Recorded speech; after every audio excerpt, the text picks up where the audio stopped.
Bienvenidos a una nueva edición de Éxodo Televisión, los saluda el periodista Mario Héctor Silva. Este día le damos la bienvenida a Judith Galarza Campos. Ella es activista social de muchos años, una luchadora incansable en la defensa de los desaparecidos, no solo en México, sino en muchas otras latitudes de Latinoamérica. Judith Galarza, no sabemos si en la agenda del presidente de la República este tema ya ha sido expuesto, tratado, para que ahora sí haya solución a este problema por el cual ustedes han estado luchando durante décadas. Bueno, nosotros nos hemos enterado por las conferencias de prensa que ha dado en la mañana y por los eventos que han venido desarrollando de todo lo que el presidente Andrés Manuel López Obrador ha propuesto, la comisión de búsqueda,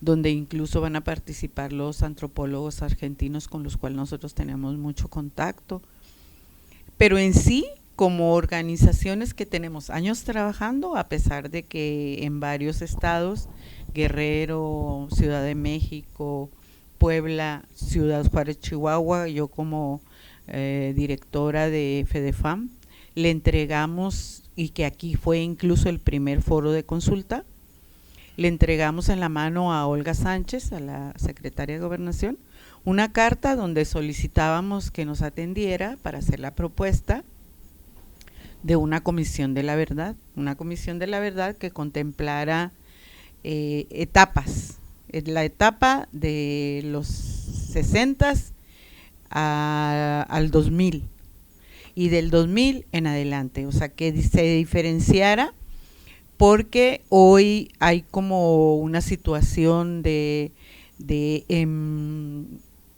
meter en un solo tema todo lo que ha sucedido de las desapariciones por motivos políticos a las desapariciones por motivos sociales, que es totalmente diferente.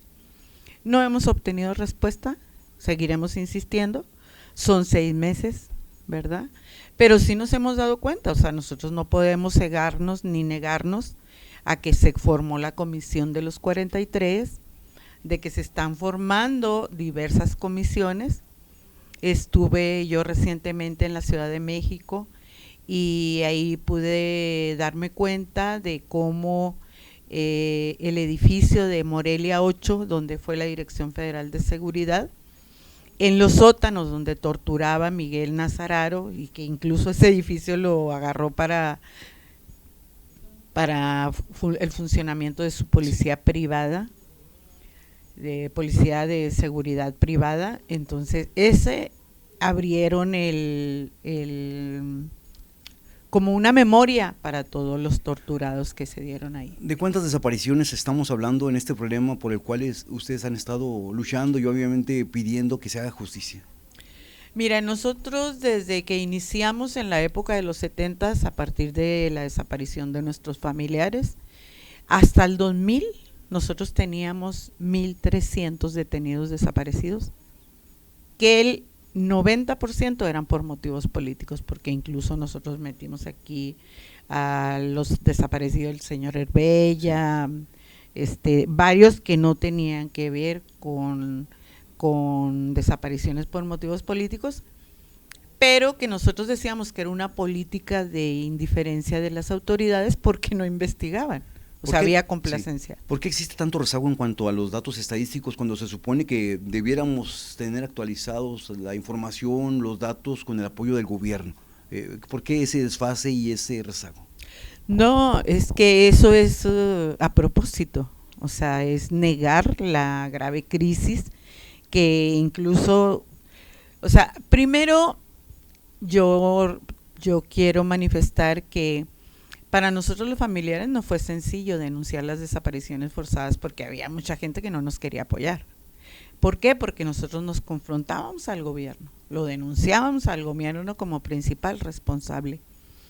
Entonces, después del 2000, de la guerrita que impulsó Felipe Calderón, de la supuesta lucha contra el narcotráfico, entonces viene una situación muy grave de muchas desapariciones, donde incluían desapariciones por motivos políticos,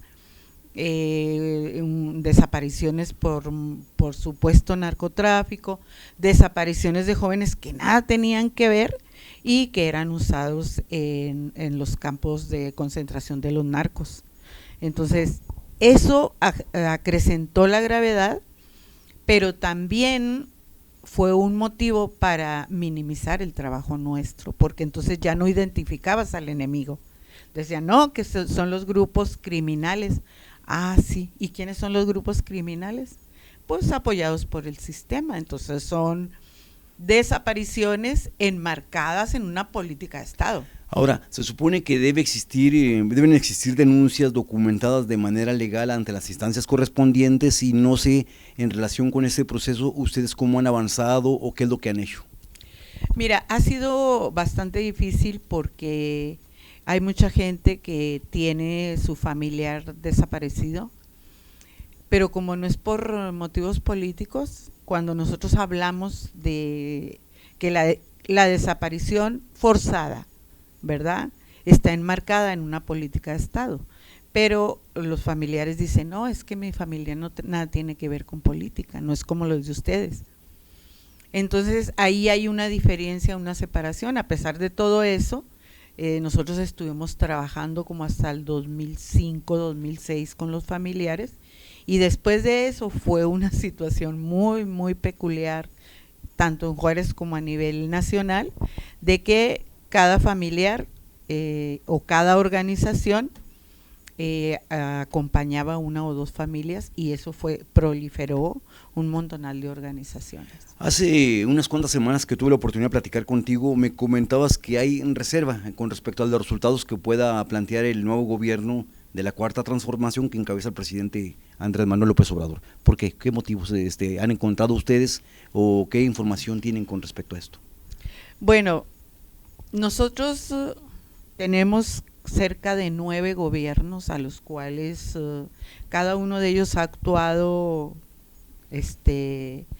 en cuanto a la política de supuesto esclarecimiento, que nunca han esclarecido nada, y nosotros apostábamos y seguimos apostando que este gobierno nos tiene que decir qué pasó con nuestros detenidos desaparecidos, ¿verdad?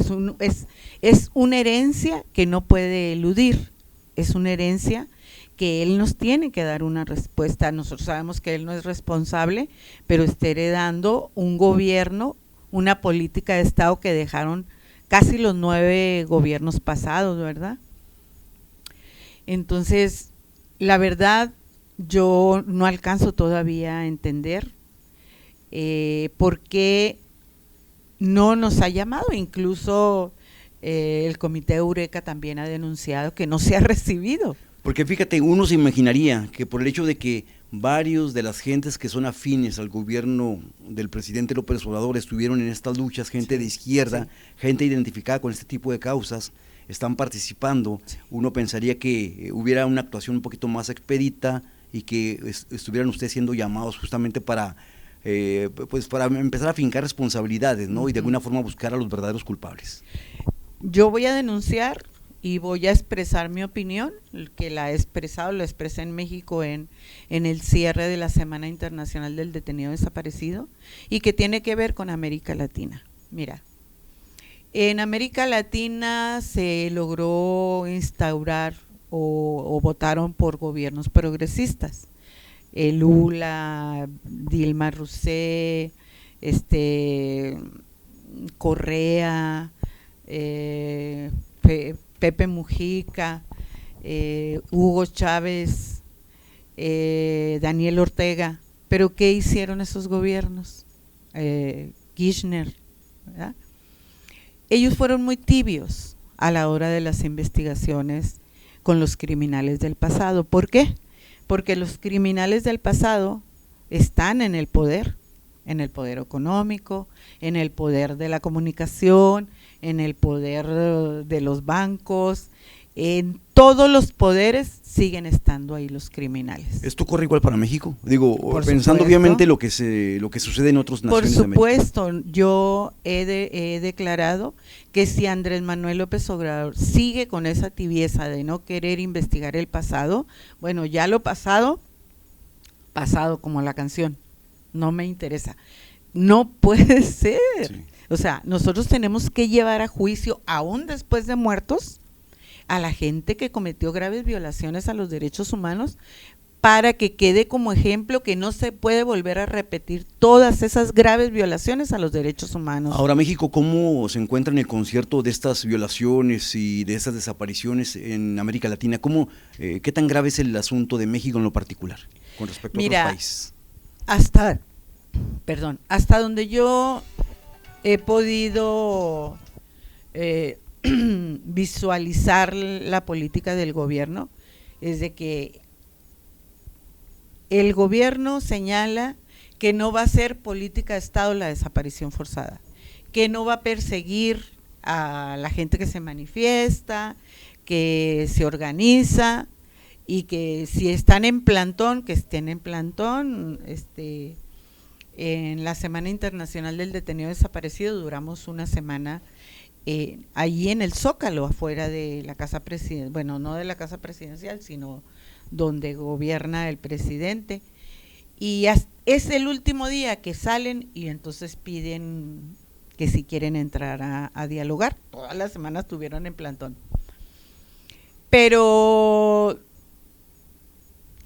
ellos, sabes, no sé, tienen miedo, yo siento, sí, tienen miedo a profundizar en las investigaciones, porque es una estructura de criminales que se mantienen. Pero, por ejemplo, en el caso de Olga Sánchez Cordero, con tanta experiencia en el Poder Judicial, una mujer que conoce el tejimaneje de este tipo de asuntos, tendría la probabilidad de dar respuesta, pero no sé ustedes cómo la ven a ella, ¿no? Se supone que es la persona en el papel adecuada para dar respuesta. Sí, pero, o sea, te vuelvo a repetir, las estructuras criminales ahí andan y son poderosas. Tienen las armas y tienen el poder político y económico y de prensa. La prensa que siempre ha hecho el juego como lo hizo en toda América Latina. Alguna prensa, otras son más abiertos. Agradecemos la oportunidad que nos brindas de expresarnos. Exponer, sí, pero ahí hay. Es más, incluso nosotros cuando trabajábamos en los 80s, 90s aquí, Ciudad Juárez fue el conejillo de Indias con los asesinatos de mujeres, con las desapariciones de jovencitas. Se mantuvo la impunidad y nosotros lo denunciamos, que era a partir de que había llegado el gobierno del PAN y señalaban que no tenían experiencia para gobernar, lo que está sucediendo ahora. Era que se han incrementado. O sea, siguen existiendo desapariciones, asesinatos de compañeros. Apenas hace como 4 o 5 días asesinaron a un campesino en Venustiano Carranza, y son los paramilitares. O sea, esa estructura se mantiene, pero ellos no han respondido a eso. Hace unas cuantas semanas, tu hermana Leticia Galarza Campos cumplió 41 años de desaparecida. ¿Es correcto? Sí, señor. Bueno, tú sabes que en este momento, afortunadamente, una jovencita me hizo la propuesta de hacer un documental de mi hermana. Y hemos investigado muchas cosas que no la habíamos investigado durante años, porque yo siempre tuve un principio de decir, no es nada más mi hermana, son todos los detenidos desaparecidos. Y dentro de todas esas actividades fuimos al Archivo General de la Nación. ¿Cuál es mi sorpresa?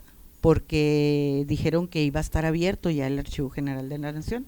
El Archivo General de la Nación está abierto desde que llegó este señor Felipe Fox, ¿sí? Y en el 2005 tuve la oportunidad de sacar unos documentos de ahí del Archivo General de la Nación, ¿verdad? Donde decían que efectivamente habían detenido a mi hermana, y sacamos esta foto, que esta foto a mí no me la dieron, se la dieron a una investigadora. A mí nada más me dieron esta foto, ¿sí? Esta foto que la agarraron de una casa de seguridad cuando mi hermana vivía ahí. Y esta es una foto donde está viva mi hermana y se la sacaron ahí en el campo militar número 1. Entonces, ¿cuál es mi sorpresa? Que ahora el día 4 estuve en el Archivo General de la Nación, el 4 de junio, y no hay nada. O sea, dijeron que todos esos archivos pasaron a revisión. Se siguen perdiendo, se siguen extraviando documentos legales, se siguen archivos, que teníamos expedientes. Que hacer una solicitud. Nosotros lo denunciamos, que queríamos que se protegieran todos los archivos, porque cuando estuvimos en el 2005, el director que vigilaba esos, la sala 1 y 2, que era donde estaban todos los documentos de la Dirección Federal de Seguridad, era un exintegrante de la Brigada Blanca. O sea, seguía estando la Brigada Blanca, la Dirección Federal de Seguridad, atrás de todo eso. ¿Qué hacer? Digo, es un problema muy complejo, que involucra a muchas personalidades, a muchos personajes, mucha historia, muchos exservidores públicos, muchos funcionarios, mucha gente. ¿Qué es lo que? Eso es lo que tienen ¿qué es lo miedo? Que se tiene que hacer? O sea, no pueden estar de tibios y tener miedo para revisar y enjuiciar a los responsables. O sea, ¿a quién le tienen miedo? Saben que son muy poderosos. Y esto fue lo que nos dieron, que lo vamos a revisar por internet, ¿sí? Entonces, estamos en ese proceso que nos dijeron en 20 días les vamos a responder. Y nosotros vamos a seguir. ¿Cuál es nuestra demanda principal? Paradero real de nuestros familiares. Son nuestros familiares, no estamos pidiendo nada. Queremos a nuestros familiares, que nos digan dónde están. Segundo, que lleven a juicio a los responsables, muertos o vivos, como garantía de no repetición. Tercero, queremos que sean reivindicados porque no eran ningunos delincuentes. Eran hombres y mujeres que lucharon por una sociedad diferente, una sociedad justa, una sociedad donde los niños tuvieran alimentación, educación, vivienda, la vivienda accesible, el trabajo bien remunerado y sobre todo que nos permitieran decidir qué hacer con la política de nuestro estado y que esos grandes recursos sean repartidos equitativamente. Por eso lucharon nuestros hermanos. Y mientras no se lleven a cabo, nosotros vamos a seguir, ¿sí? Y reparación integral. No nos interesa en lo absoluto la situación económica, pero que se diga que fueron hombres y mujeres luchadores sociales, que dieron la vida, que dieron lo más preciado, ¿verdad? Que dieron su seguridad, su bienestar, todo para luchar por el pueblo, luchaban por el pueblo. Además, nosotros logramos ya en el 2010 que se aprobara la Convención Internacional que protege a todas las personas contra las desapariciones forzadas y que entró en vigor precisamente ese 2010. Y la ONU retoma la propuesta que nosotros hicimos de que cada 30 de agosto fuera el Día Internacional del Detenido Desaparecido y de la detenida desaparecida, y se aprobó. Por cierto, pues ya muy próximo también. Sí, y que eso lo hicimos nosotros los familiares, ¿no? Sí. Pero para mantener viva la memoria. Sí. Judith, pues no resta más que agradecerte tu tiempo y sobre todo compartir pues esas experiencias y tener esta charla contigo. Gracias por acompañarnos. Bueno, gracias a ti. Bueno, con esto llegamos al final de esta entrevista. A nombre de mi compañero productor Raimundo Ruiz, un servidor Mario Héctor Silva le da las gracias y bueno, nos estaremos viendo en otra próxima edición de la Mesa Política de Torre Fuerte en Éxodo TV. Gracias.